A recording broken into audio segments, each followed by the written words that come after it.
Hello and welcome to Newsroom, where we talk about all sorts of things, national, international and very often local.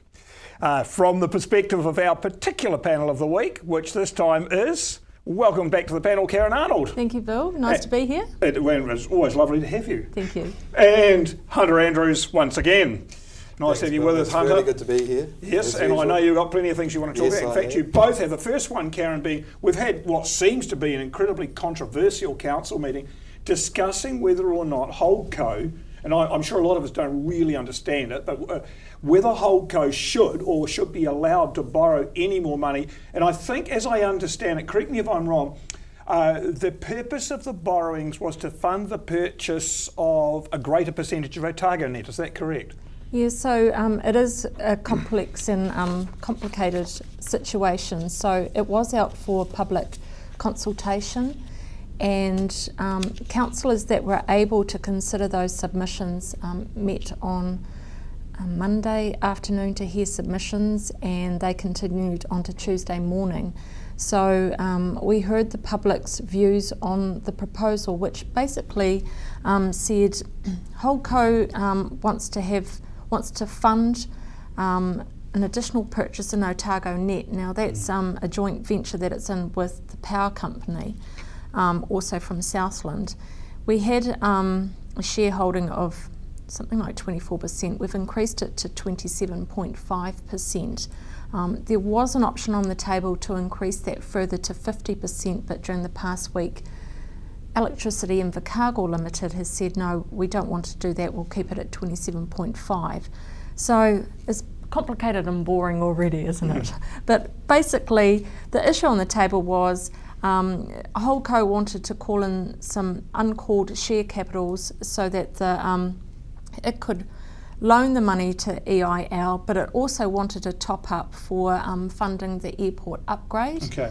And it wanted a bit of a buffer with the shares as well. So that's what we sort of sat down to consider yesterday. And Otago Net was out of the picture. Well, there was just that small 2.5%. 3 percentage points or whatever it was. But the other sort of strange part of the whole thing was that the city councillors that hold directorships on Holdco and Electricity Invercargill Limited were conflicted, so they couldn't take part in the conversation or the debate. Those three councillors? Yeah. Oh, yeah. No, there was more. Five. There was five missing from the table. So there's Councillor Darren Ludlow and Neil Boniface. They're both EIL directors. Right. And then we had Lindsay Thomas, Alan Dennis, and Lindsay Thomas, who were Graham Sycamore, who's the chair of Holdco. He was conflicted anyway with Holdco as well because he's a trustee of the power company. There was conflicts for Africa. So five quite experienced councillors unable to vote. Removed from the debate. And removed from the debate as well. Definitely. They didn't sit at the table. So and so that our viewers actually understand, Holdco, of course, is the wholly owned holding company of the council, isn't it? It's Holdco basically manages all the council's commercial business. EIL, forests, properties and airport. Yeah. Right. Yeah. Cool. And so, but the council obviously in this case had to give approval for Holdco to do this major borrowing that they'd been thinking of. It was, because it was at this point, I think it was going to be up to $100 million dollars of additional so take the liability to 200 million. That's quite a lot of money. That was the third option. Quite a lot of money. Now, so there was some debate as to whether or not that this borrowing would take place. During the debate, I mean, was this acrimonious or people able to put their point of view? Most of the debate was around the consultation document, actually. Okay. Omissions and I think mistakes made in the document. Basically what happened was when this proposal first came to council, I can't even remember the dates, but it was some weeks back, we were emailed the document that had all this proposal, all the background information and the three options that were going to go out for public consultation. So it came out sometime after 2 o'clock when our meeting was at 4 o'clock. I've got a phone this big with a screen that big, so I couldn't download and read what it was. So I didn't see the document proper until the start of that meeting that we're supposed to say, well, this is the options, this is what the public's going to we're going to consult them on. So that was a problem at the start. I got some of the wording sort of adjusted a bit because it said council's preferred option is number 3. We won't go into the detail. And I said, but we haven't even discussed it. How do we know that that's our preference? It was sort of softened to say suggested suggested option is this. But the council then had a clinic for the public to go to some days earlier on in the consultation process. And it was there that it was admitted that, in actual fact, council could fund this borrowing by just loaning the funds directly to Holdco. And you didn't actually have to do all this uncalled share capital. So that wasn't in the document for a start. And then there were issues about people speaking in the media, and you can tell the audience what happened, in terms of some of the discussion about newspaper reports and. Yes, there was interesting debates regarding interesting comments made by councillors over a newspaper item that had actually Graham Sycamore suggesting that forestry was not it was an option. Yes. So the problem there was that he was suggesting in the media what an option should be, whereas councillors had not been informed of that. It wasn't in the document that the funds being raised may be used for anything other than basically EIL and the airport, but then it was suggested in the media that, oh no, we could use it for forestry or something else, something else might come along. Probably quite innocently, actually. Well, yes, maybe, but still it's outside the parameters, and that should have been put to council and also, not directly to the public like that. And then what happened was, during the consultation process and when people made submissions, they actually submitted on forestry and whether it was a good option or was it a bad option. And so we had a representative, a local government specialist lawyer from Simpson Grierson. That's what it's called, isn't it? Simpson Grierson. I think so, yeah. Yesterday, Jonathan Salter. Yes. And he sort of gave Simpson Grierson, local government expert, Jonathan Salter. He suggested that, look, it was harmless because Graham Sycamore wasn't a decision maker round the table. It probably didn't matter. It would only matter, if people were sort of discussing it. And then I had to advise them, well, people have been submitting on it. So then, it became a bit of a problem. Just before we get on to what happened afterwards, the submissions themselves, what do people think? A majority, we had 11, well, actually we had a late submission, so we had 12 submissions, and all but maybe 2 were for the extra borrowing, but the majority were very heavily against and wanted no extra funds to be forwarded to Holdco. But they were well considered submissions, so it was for me as a junior councillor or an inexperienced councillor, it was really good when you've got complex issues, because there's plenty of people in the town with a good knowledge of a lot of things, so it was really helpful. Yeah. Karen, at the end of the meeting, were there any decisions? Did the council sort of resolve anyway in this direction? No, so then what happened, basically we got to this impasse because I was quite darn sure that we didn't have quality information that we could make a quality decision on. If you find that people are omitting stuff that they should have had in, you can't trust the consultation document. And Councillor Pottinger had things to say. In the end, Mr. Salter said, look, actually, there's a more than small risk here that this council, if it continues to make a decision based on this process, could be subject to a judicial review. And you don't want that, because then your people can lose faith in councillors, So it was at his suggestion, supported by City Solicitor Warwick Cambridge, that the motion as it was be just left to lie on the table, and we go out for further consultation and further clarification of the information. Before the 20th of November. Before the 20th, okay, so that's where that situation lies now. And it seems like that some councillors, Hunter, you were there, I believe, some councillors felt like they didn't get, they didn't get a fair say, or they felt attacked in the process? Well, The councillors, of course, that were excluded from the debate didn't have a say anyway because Okay. they had conflicted interests. And I spoke to Councillor Arnold and Pottinger after because I felt that their objections were newsworthy and Yes.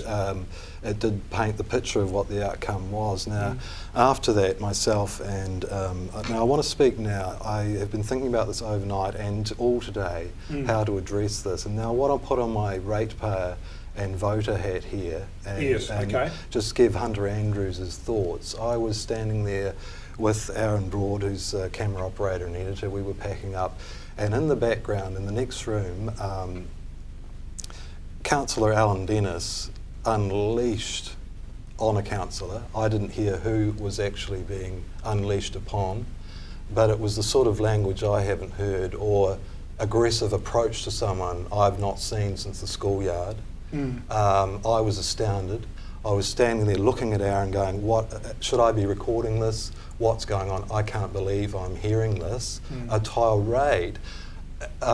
Things like, all you want to do is be mayor and things like that, and you should believe everything we put in front of you, things like that. And now it was just almost out of audible range, but I was hearing some pretty heavy stuff. And I just couldn't believe it. I honestly couldn't believe that at this level in local government that we have someone capable of unleashing like that. Now this is me talking as a concerned individual in the community.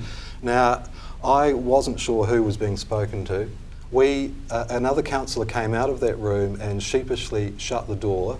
Yes. So suddenly that became inaudible, Yes. and we were told it's Alan going off. Yes. I was again astounded, and we left, and I walked out almost shell-shocked thinking, you know, have I just really heard this? Was it a joke? Whatever. Then I later found out that it was in fact Ian Pottinger who was, that Alan Dennis was delivering his ideas to, let's put it that way, and that in fact the C word was used. Right. Now, I was speechless when I heard that, and he was shocked. He was visibly shocked by what had happened. Now, I couldn't believe it. I've actually heard that this sort of thing has gone on before through the years. I've been reporting on local events for 17 years here in Invercargill, and these stories have come up before about the same gentleman. I have opted to think, well, they're obviously exaggerating the situation. How would anyone get away with that in that sort of environment? But it turns out, when I heard it yesterday morning, or after the meeting, early afternoon, I guess it was, I experienced it for myself. And I know that staff members saw that we were there. One staff member in particular stuck her head round the corner and saw, while this delivery was going on, that we were there open-mouthed, going, feeling very uncomfortable about the situation. Yes. And so I went home and reflected, what should we do on the news today?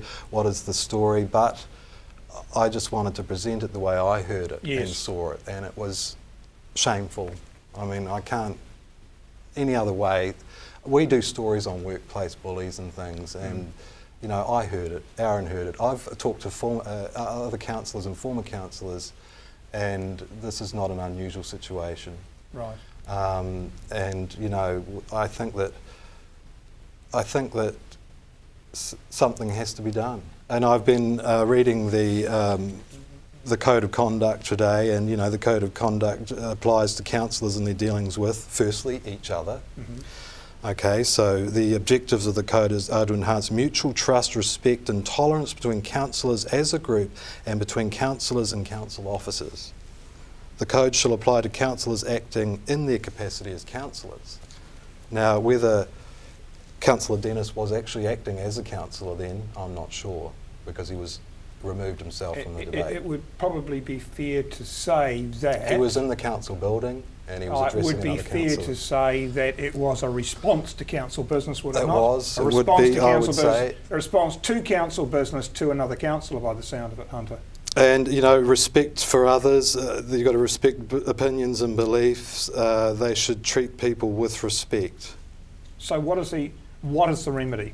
Have you researched that? Any remedy here? Well, for I wouldn't like to say. I think Yeah. that it's for others to decide what that remedy is. All I'm saying is what I heard, and I hope that, you know, as I said, of 17 years of looking into council issues and that I was astounded. Yeah. And you People feel don't talk to each other like that. It's a where piece of I come information from. you should not close the door on. Is that what you felt? Absolutely. Yeah, I felt, and I have heard from other people that have tried to that thought about progressing things but haven't, and that happens. But I just, for me, it was too much, and I was on the receiving end of bullying at school for a certain period, and I know what that feels like. And to know that there is someone manoeuvring within our higher echelon within the city as the chair of the ILT and also on that EIL board and also around that council table.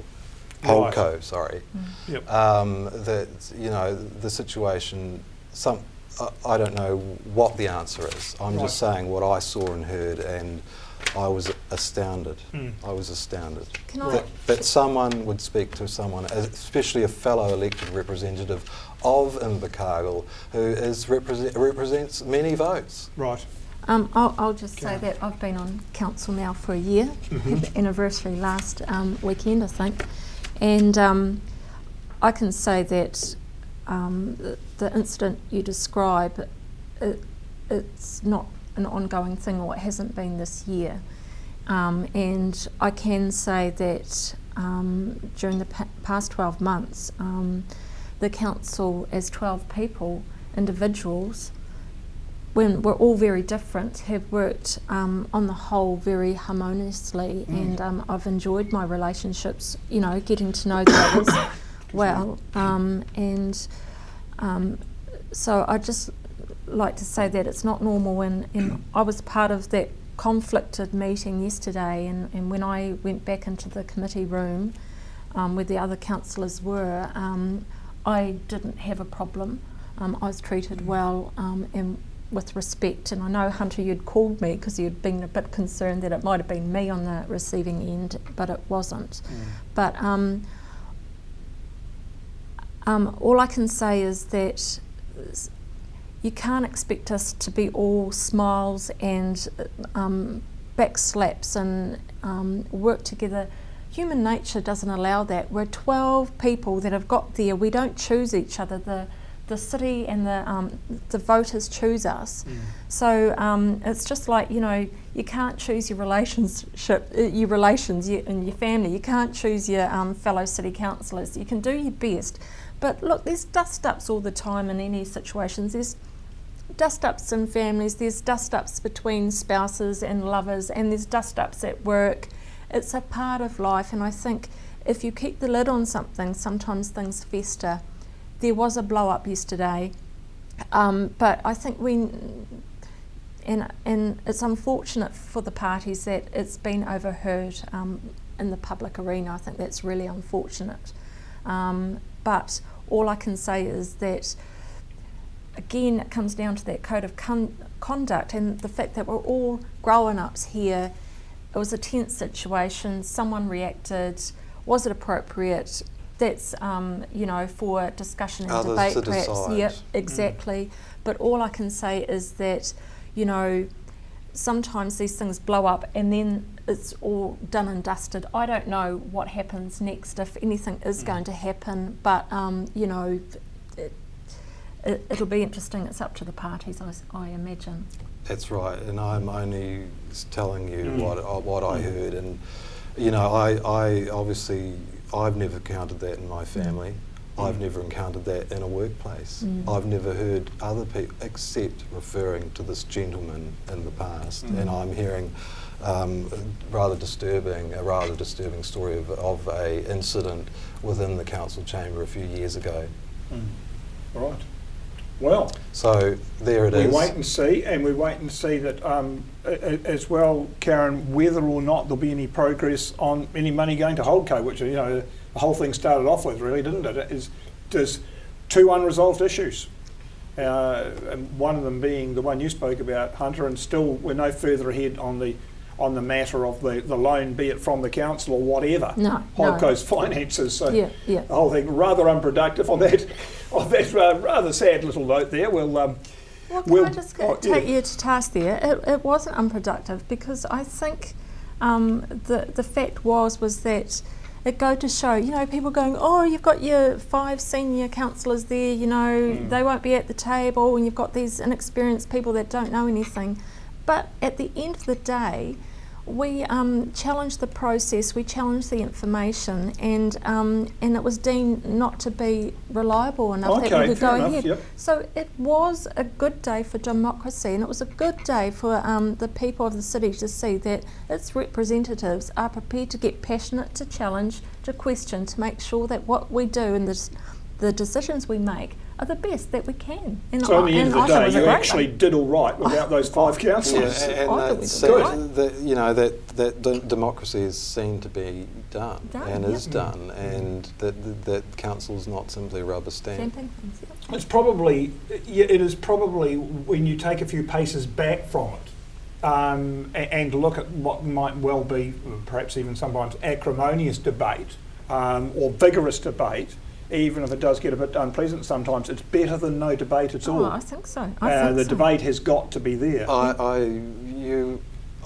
couldn't believe that's not debating. No, I don't mean the incident that you're talking about. It's not debating. Right. That's verbal assault. But around the table, we did. No, I mean more around the table. Of course, but putting aside what you said, But from what Karen was just saying a minute ago, that it was. I was there. It was healthy. It was good to see. And that's what democracy is all about, and our elected representatives sparring over crucial issues. That that was a big issue, and the other thing was that it was something that was very hard for everyone to come to grips with, that uncalled share issue. And now there is further time to explore the issue. And the actual meeting itself, there was no problems there. Oh no, it was a great meeting. It was a great meeting. It really was. Yeah. Excellent.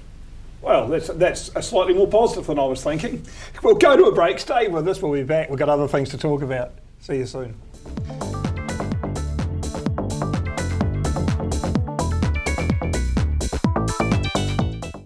We need to go international. Another big piece of news, Hunter, has been what a number of people have been waiting for quite a long time. It's basically, we've known that Oscar Pistorius has been convicted of culpable manslaughter and culpable homicide in the African courts, South African courts. 5 years in jail is his sentence. 10 months and the rest in home detention. That's what I was going to ask. How long do you think he'll spend there? Well, they say 10 months. He has to, minimum. 6. But good behaviour, if he doesn't unleash a hail of bullets through a toilet door in the coming months, he'll be out. And probably, I would say, paroled to his uncle's mansion. Did his his position in society affect the judgment or affect the justice meted out, do you think, Karen? I've followed the trial since day one. She's been one of these nerds. it. I've been watching live streaming. I've Yes, muttered my lady. and Yes, my lady. Yeah, my lady, and I've sworn at my lady when I thought she got the judgment wrong, and I was wild, and I was so nervous last night. It was last night, wasn't it? Watching it, because but I got from the outset that he was going to have a custodial sentence. She signalled that very early on. Do you know, Reva Steenkamp's family are quite happy with the outcome, and really I think 10 months incarcerated for Oscar Pistorius will be the equivalent to probably 7 years full-time for a seasoned criminal, because I think he will do it really, really hard. He's in solitary. He'll be in solitary. He's in a hospital wing or unit. Yep. He's got his own cell. I think he's only sharing the wing with one other person. He'll have his own shower, but he will do it very, very hard. It will be prison. It will be, and you know, the state prosecutor, Jerry now, but that's not how you say it really. I was going to have a go, but I won't. Yeah. He said the other day that, you know, much had been made that, you know, he's broke, he's got no money, he had the potential to make millions in his career, that's all gone, his houses have gone, etc. And it was pointed out, you know, he did that himself, he fired the gun, he created it, but at the end of the day, what are his prospects really when he gets out of jail? Better than Reva Steenkamp. They are, but he's paying there has to be a mercy element as well. That's what the judge said, you know. Locking him up forever is still not going to do anything. No, so I you have to completely be agree. reasonable about it. But I think those 10 months will be very, very long for him.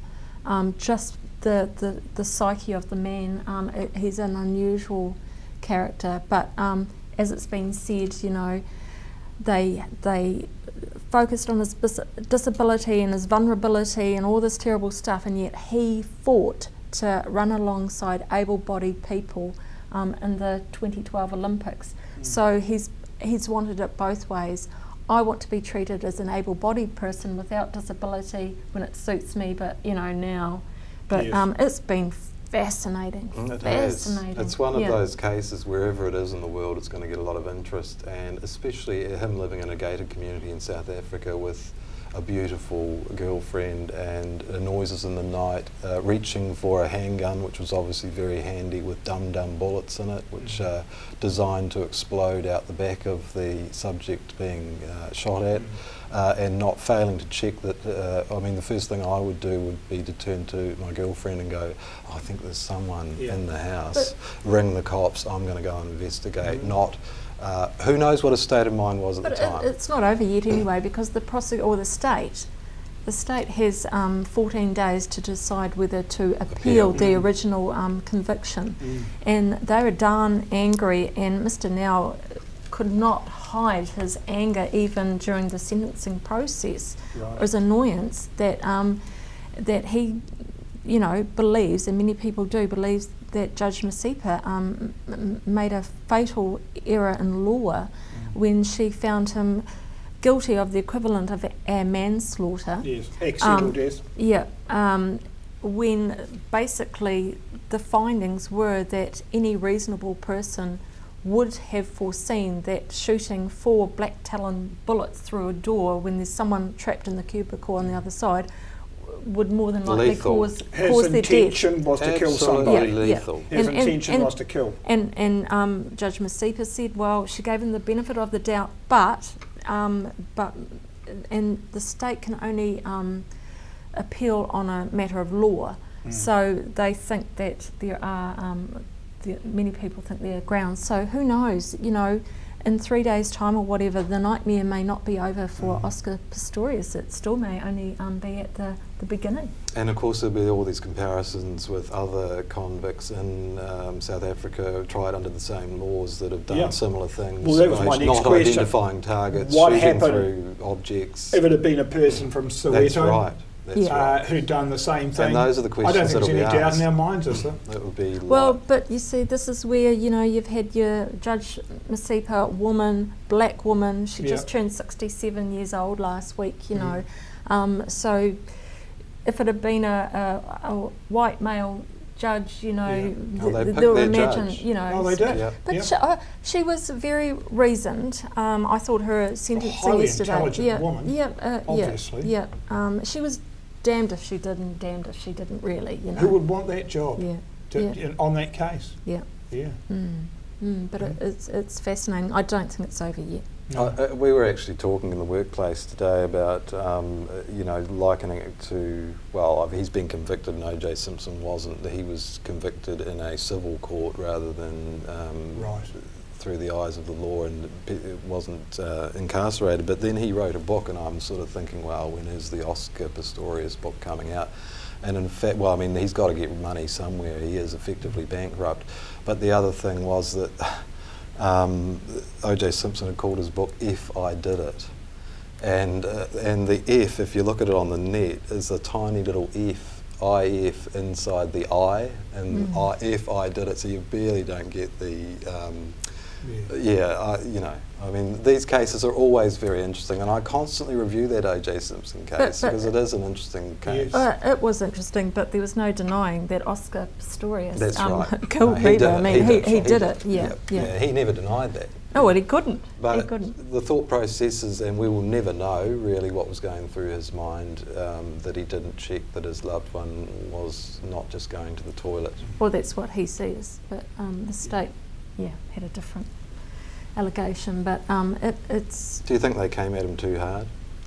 There's been criticism from some quarters that they shouldn't have argued for the premeditated murder because it was pretty hard to prove. That he'd planned all that. Yeah, but they didn't have. They probably much went a bit evidence. overreached themselves. Trying to prove that. But I was quite surprised that another element or a charge he faced was discharging his firearm through the sunroof of the car, and there were two separate and in a witnesses. restaurant. Well, he got convicted on that one, but on the given 3 years for that. Suspended. Yeah, but as far as the shooting through the window goes, two separate witnesses, they had conflicting stories, which you expect some years after the event, and people remember the same situation differently within days, don't they? And Judge Masipa said they were unreliable witnesses, and I was really surprised because the whole thing made perfect sense, and they had no motivation to make it up. So, but anyway, but so it was all pretty interesting stuff. Yeah. Let's come home. John Key's speech, been described as pretty run-of-the-mill, really non-contentious, even bland, Hunter. I think it's good third-term government stuff, really, and let's just watch what they do as far as poverty and housing. And I mean, the key issues are are obvious. Let's just watch this space and see how effectively. I note that the Greens have taken on the mana policy of feeding all kids at school and things, so even though mana is no longer in Parliament, that policy will be pushed further. Let's see how John Key has read the people, and I assume they're still polling like they always have. They've got endless resources, the National Party seemingly. And just aside to that tonight, and we'll have some highlights in tomorrow's news of Sarah Dowie and Todd Barclay. Of course, Sarah Dowie, the new MP here for Invercargill, and Todd Barclay for Southland, giving their maiden speeches this evening. So we'll be very interested to see what they say. See what they have to say. I see the Greens are starting to flirt with the National Party as well. I don't know if that's going down like, I don't want to date you really. Yeah. I mean, to me that seems all rather silly. I mean, they already have their identity.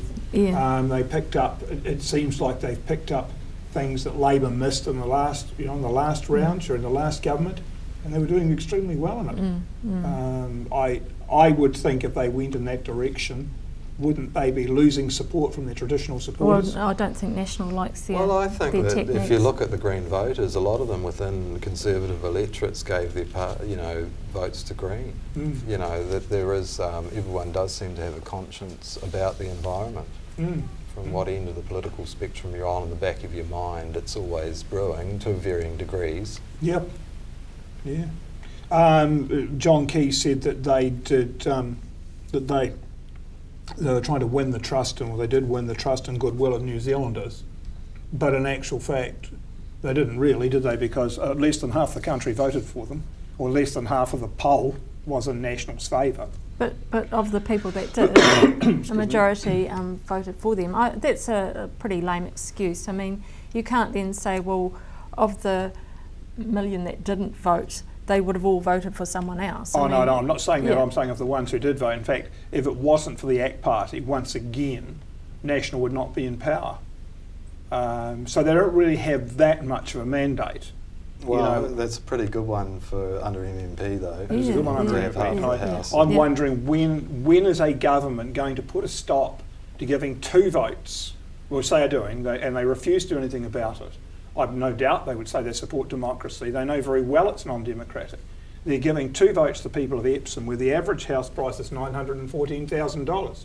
So basically, the government has been decided by one of the richest electorates, if not the richest electorate in New Zealand, have decided who the government will be. Oh, that's so untrue. Why is it untrue? Because you're making it sound as though it was neck and neck all the way, and everything rose or fell just on this one electorate seat. How many electorate seats did Labor win? It was like 4. Yeah, I'm not talking Labor. But you have to, because National won all the other elections. The election wasn't decided and lost on Epsom. It doesn't negate the fact, though, that the people of Epsom got 2 votes. But that's September the 20th. We've moved on a month now. You have to get over that. There's another election coming up in 3 years, and they'll get 2 votes again if we keep the same system. But everyone else can do the same as well. But is that what we want? Do we want a situation where all this goes on, the situation like in Ohio and Epsom all over the country? Is that the kind of electoral system we want? Well, but that's not for the government to decide. Yes, it is. No, that's an Well, electoral they reform. did have recommendations. They decided last time not to change the situation, It was which gave recommended an that they electorate 2 votes. They lower the threshold to 4%. Yep. Was a recommendation, and do away Of the with Electoral Commission, and they failed to do it because they wanted this situation for themselves. Yeah, but it worked for them, and the public Exactly what I'm saying. the public supported it. If people No, were they so didn't. if people were so up in arms, they wouldn't have got in as well as they did. But no, the public didn't support it. Epsom supported it. Yes, but they didn't support the Labor and the Greens and the other parties to the extent that they were going to turf But this, it doesn't really change the point that these people got 2 votes. And I want to know when they're going to do something. You see, 52% of people in Epsom, 52% of households have an income of over $100,000 each. I got 2 votes. How did you get 2 votes? I voted list and voted electorate. But what actually happens in Did you have 2 votes? what happens in an electorate like that was they put in an electorate MP, who was essentially putting a national in power, because they can't do without him now. That's the ACT But Party. this isn't new. But this happened the I last think they election. can. They would just govern with United Future. Yeah, well, that would be 61 no, seats. they need wouldn't it? ACT. And the can't Māori get all- Party. Yeah. You can't get all hot under the collar about it now because it happened the previous election as National well. have and 60 it was, seats. Yeah. They got 60 seats. Okay, well, the previous one they did, and it could happen it's again 121 next time. Seats. It's, it's an It could happen overhang. again. So the situation is pretty much ongoing, because in all other electorates, if we vote our national member in down here, she pushes another one off the list. Yeah. But if we had an ACT MP here and voted them in, and then gave all our votes to National, like happened in Epsom, they got 60. National got 64% of the votes. They get the list MP plus the local MP. But that's not new. It happened the election before. So Well, why are you getting the what hot I'm under basically the why are you saying getting is- hot under the collar on the Because it should be 22nd of because October? Because it should be Keep it fixed. going. It should be fixed. It's undemocratic. But why didn't you get all upset like Oh, I in have. November last Nothing's year? happened. as I well? don't See, look at the man. No, He's upset. I'm upset now. Calm down. I mean, it's not a new. It's And I don't care. I mean, Labor have done it too. I mean, Labor did it when they were in power. Peter Dunn, Mr. Changeling, he went with Labor and he goes with The National. Italy of New Zealand But politics. yeah, he supported Labor under the same sort of deals, Oh, I calm believe. down. You'll be all right. That's all right. I got 3 years to calm down. Yeah, I do that's think. right. You've got 6, I think, actually, or oh, more. Oh no! Mind you, I mean, just bearing in mind what you said, Karen, I am not confident that the left could have put a government together. So No. I'm not worried about that. What I'm concerned about is the lack of democracy that occurs when, as it happens in this case, when the wealthiest electorate in New Zealand basically gets twice the voting power of everybody else. Is that good for democracy? In my view, answer no. The government of the day has the opportunity to put it right. The Electoral Commission recommended several things, and they were ignored. Well, I'm over it. Okay, let's go on for the flag. I'm calm. I think that we have a nice little electoral system in New Zealand, and we're a pretty moderate democracy. Well, when you talk about democracy, with goodness gracious. centrist leanings, really, and I think that we make our decisions over getting bored with people in office. A very good segue into the Labor leadership thing. Carol, I'll go to you on this one first. Have they got I mean, basically what they've been saying, David Parker says we're too red and we're a bit like a cult. And basically they're saying, we've got to move back there. Is there any room for Labor in the middle now of National taking the line? I think there is. I think that just time will tell, and we'll get sick of National as we do with most governments. And John Key's very aware of that, isn't yes, he? he is, and Yeah. they're planning succession and things, and it's. But you have to have very a credible organised. alternative. Yeah. And that's the thing. So, Labor, and I think Shearer says this, they've done things back to front almost. They're getting someone to lead, but they haven't decided what it is that's going to be led, what the message is going to be. Choosing the person rather than the style and the policy. And so really, should they have done what other commentators are saying they should have done, is decide what their philosophy is, what direction they are, what they stand for, and then find the best leader to take them forward. So it is all about. It's interesting to watch. It's is. interesting to watch. Well, and, it's a bit painful.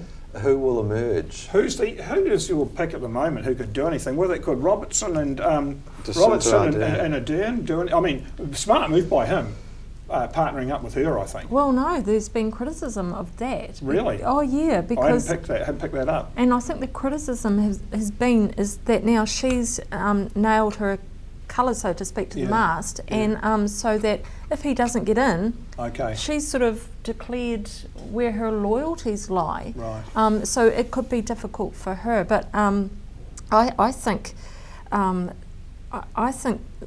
candidates, when you look at them, are actually a sad reflection on the state of the party, because there's actually no one there that you'd say Is it fair to sheet some of this back to Helen Clark being such a strong leader and just leaving that back? Not in 1993 though, when she rolled Mike Moore. She was polling 2% in the preferred But I mean, just at the end of her and we reign. would have been having that same debate there, going, Labor's got nothing. But what are they doing? there's succession planning, and that's what the whole problem has been, and who tails wagging dogs and things like that. I mean, the caucus doesn't have the influence, that it needs to have. Yes, I agree. I think this crazy voting system that Labor's the got, union, it should be the caucus deciding, because they have to work with this person. I have to agree with. I don't like agreeing with Bob Jones, but I had to agree with his comment in the paper the other day. Oh, basically saying a crazy system. He said that their politicians have got the experience. They know what these their colleagues do. They got to work with them, that kind of thing. And the other thing is, too, is that with the Labour Party is hugely influenced, of course, by the union movements. And then again, the union movement is dwindling in its relevance in the country, and so. Not the teachers' unions. Well, no, I'm just saying in relevance though. Never will. But very wealthy. But the point is that when the union movement is diminishing, I think it's fair to say, in totality, then the number of people again that you're representing is diminishing. And so there's that disconnect with Middle New Zealand. If I'm a Middle New Zealander who's not affiliated with a union, who's going about my business, then there is a disconnect. Massively successful campaign by somebody against the unions, because it was not a voluntary thing for the unions to become that way. Basically, they were legislated against. Well, remember compulsory union? Yeah, they legislated against. That was the only time I ever striked in my life, when I strict in my life was in the late 80s, when I was a school cleaner and I was compulsorily part of a union, and they went out on strike, so I went out on strike, and I have to say that's my only union connection. And I've never belonged to a union in my life. Never. And that's what I put to Helen Kelly when she came down last year, prior to the, earlier in the year actually, saying that, look, my recollections, and I'm more 42, of unions are my father getting exceedingly annoyed with the rail union going out during holidays, or threatening with to. The ferries and all that. And go slows, half speed, working at post offices and things. Yeah. It did no good for our generation coming through. Our impressions of the unions were what we'd heard our parents bitching about them, really. And she acknowledged that, I guess. And it does reflect that, I think there's 25% are now members of a union. And I'm not saying that there is not a place for unionism. And I think there are obviously bad employers out there, and people that can't stand up for themselves deserve. Of course. Well, I've heard Helen Kelly speak about the forest industry, and I'll tell you what, it's scary, because she's a very smart woman, and that's being targeted at the moment. But if you go back to the Labour Party thing, I think the other thing that you have to remember is that David Cunliffe has not ruled himself out in the future. Is that right? No, he's been quite I don't think he'll ever rule himself out. He'll be on his deathbed at 93 going, look, I think I've got a chance to get in the Labour leadership. My thought was that he had, pulled out of it and said, look, because he does need to say, I won't be back, doesn't he? No, and he hasn't. He said at this stage. He said at this stage. And so who knows, he might set them up to fail for 2 years and then He come would be in a lot for better to rule himself please out let then. them have this leader for a wee while. Eh? How many is it? 5 and 4 years, or 4 and 5 years, Yeah. or something? Yeah. You know, come on. You know, let's find the rudder and tiller again and get it pointed in the right direction, whatever that is. And what about in the We're not past talking day? A to B yacht race here. Kim.com's have been suffered a couple of blows. Yes, he in, has. Yes, the indeed. Court of We'll talk Appeals. about that after the break. We're we'll come back shortly. We're going for a break. We'll be back shortly, and we'll have that as well. Definitely Kim.com and topics of interest. See you soon.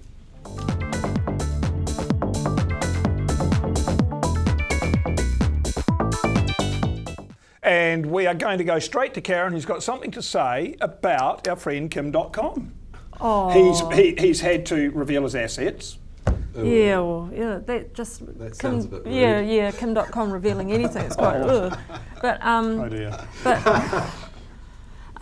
no. So I think the latest is at the Court of Appeal that it's come out from Yes, that. he's lost his appeal to yeah. reveal his assets, isn't it? Because basically what happened Reveal was his that his assets were frozen.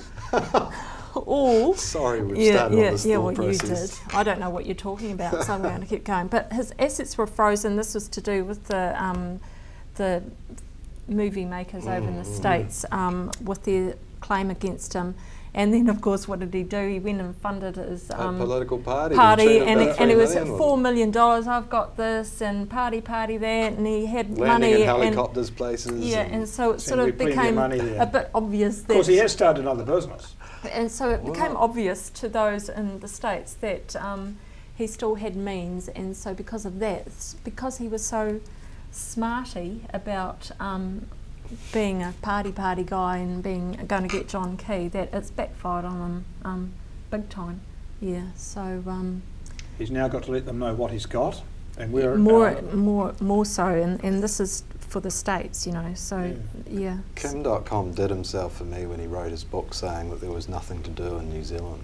Oh, okay. Nothing for his He rich didn't write that friends book. to do. David Fisher wrote that. In that book, he says that when my rich friends come over, there's nothing to do around Auckland and things. Well, then don't come here. What are you doing? What are you doing his here? wife Mona liked our shopping. Oh dear. We didn't have all Oh well, we've yeah. really got to sort ourselves out.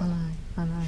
Oh, you know, I know. I mean, But, it's disgraceful, really. He's just to think he had all the media attention prior to the election, and it started to fizzle, and he started to look bad, and now the internet party's basically done and dusted.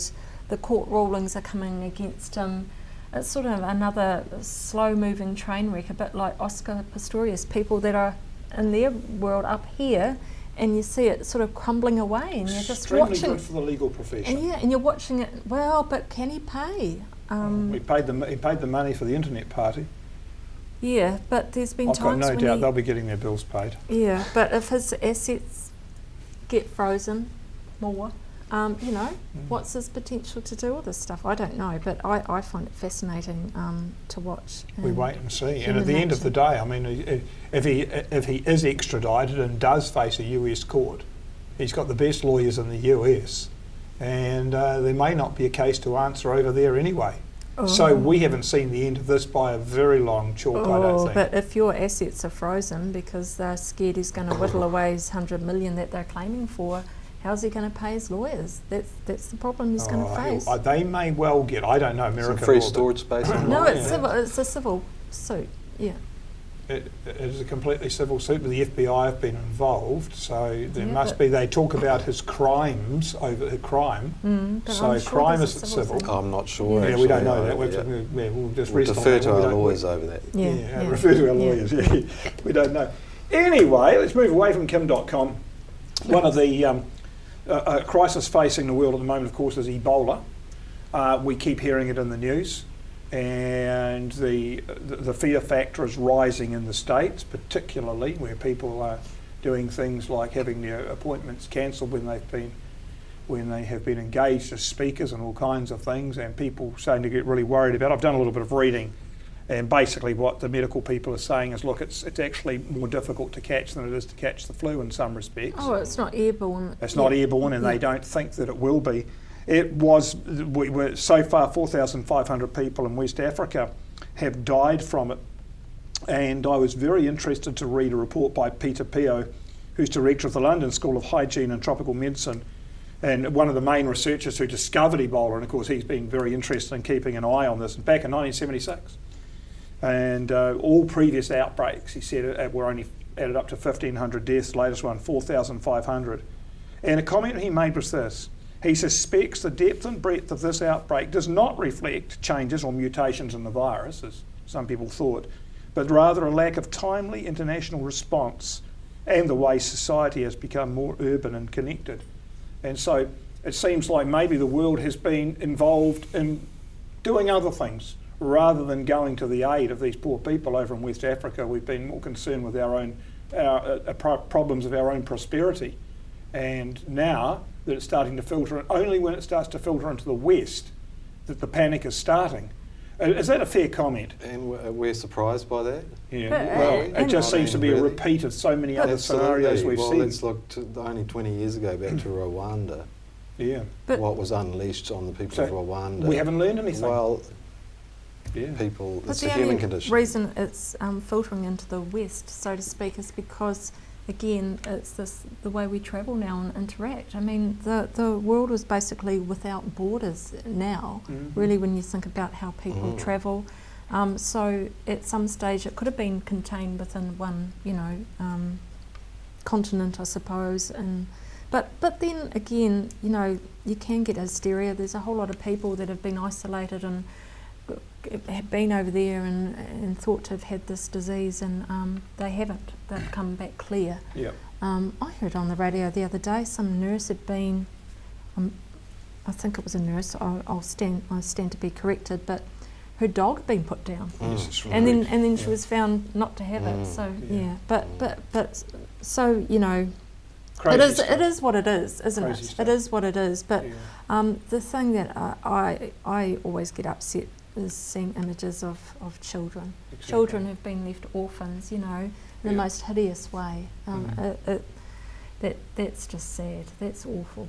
And I think it does behoove us to do basically all we can. And it's been interesting that the debate in New Zealand has been not about how much aid we should send to countries like that or how we should help, but more rather whether we're going to send troops in to fight the ISIS threat.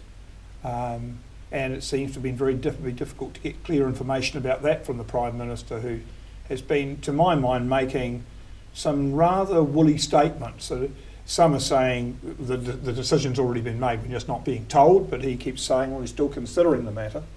I suppose there does have to be an element of secrecy there, but one does get the impression, doesn't one, they're going. Is that what you feel, Karen? I think they're so. on their way? No, one being one. mean. One, well, this one. No, I'm not so sure. The Prime Minister will be taking advice, and there'll be phone calls and between people and countries that we have no idea of.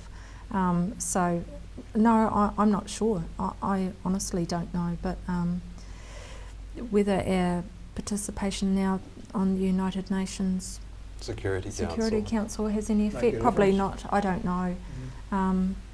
But whether we go onto the front or in that role that we usually go in peacekeeping, who knows?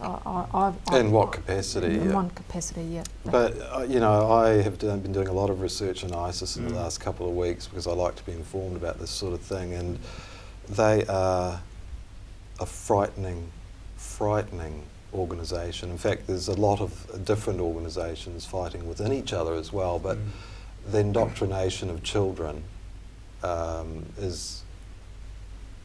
it's disgusting what's happening. And we haven't got much time. In fact, I think we're almost running out. But a couple of minutes. Just quickly, I watched a documentary called "The Battle of Aleppo" regarding the Syrian Free Army, and also ISIS involved in that as well because they're fighting the Assad regime.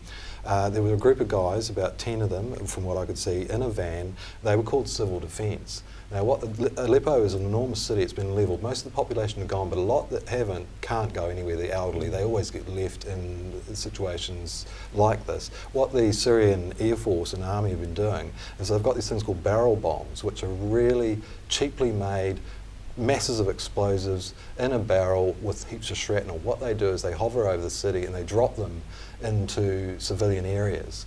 Now what these guys do, these civil defence guys who are all volunteers, don't need to be there, could be out of the city in safety, they see where those explosions are, they drive rapidly, they are the first responders in this situation to recover the bodies and the wounded, put bodies, assemble bodies literally, so people can have their relatives back, going through the debris. And so the Syrian army has seen this, so now they're dropping barrel bombs on the same targets because they know that these civil defence guys will be there doing their bit.